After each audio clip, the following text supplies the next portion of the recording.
பிரியா சுதயத்தில் sprouted millet health mix சத்து மாவு வந்து எப்படி ரெடி பண்ணுறதுன்றதை காமிக்கிறேன். இது வந்து சத்து மாவுங்க. அதுக்கப்புறமேட்டுக்கு வெல்லம், உங்களுக்கு தேவையான அளவுக்கு பால். அதுக்கப்புறம் இப்போ நாங்கள் வந்து பேக்கிங் எல்லாம் மாற்றிட்டோங்க. அதனால் இனிமேல் இப்படி தான் வரும். நல்லா இருக்குல்ல பார்க்குறதுக்கு.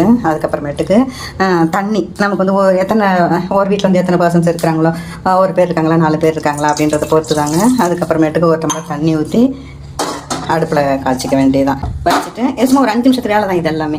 நமக்கு எவ்வளோ தேவையோ அந்த அளவுக்கு நம்ம ஸ்ப்ரவுட்டட் மில்லட் ஹெல்த் மிக்ஸு, வெல்லம் இது ஒன்றா கலந்துட்டு அதுக்கப்புறமேட்டுக்கு தண்ணியில் கொஞ்சம் கரைச்சிக்கோங்க. ஏன்னா டைரெக்டாக அப்படியே போட்டுன்னு வச்சுக்கோங்க, கட்டி முட்டி ஆயிடும். அதனால் நல்லா கரைச்சிட்டு அப்புறமேட்டுக்கு இதை எடுத்து அப்படியே அந்த தண்ணி கொதிச்சிட்டு பாருங்களேன், இதில் அப்படியே எடுத்து ஊற்ற வேண்டியது. பசும்பாலே ஊற்றிக்கலாம், நம்ம காய்ச்சாத பாலே ஊற்றிக்கலாம் குழந்தைங்களுக்குலாம் கொடுக்கும்போது. இது 6 மற்ற குழந்தையிலேருந்து ஆண்கள் பெண்கள் வயதானவங்க யார் வேணாலும் சாப்பிடலாம். Unisex product. அவ்வளோதாங்க. இதை பொங்கிடுச்சு பாருங்க, அவ்வளோதான். இதில் சும்மா ஒரு 5 நிமிஷத்து வேலை தான். அவ்வளோதான். நிறுத்திட்டு நம்ம ஒரு டம்ளரில் ட்ரான்ஸ்ஃபர் பண்ணிவிட்டு குடிக்க வேண்டியது ஆறுனதுக்கு அப்புறமேட்டுக்கு. இது குழந்தைங்க ஸ்கூலுக்கு அனுப்பினாங்கன்னா முன்னாடியே போட்டு வச்சுருங்க, ஒரு அரை மணி நேரத்துக்கு முன்னாடியே போட்டு வச்சுருங்க. போட்டு வச்சுட்டு சாப்பாடு ஊட்டி விட்ட உடனே இதை ஒரு டம்ளர் கொடுத்து விட்ருங்க. அவ்வளோ ஃபில்லிங்காக இருக்குங்க.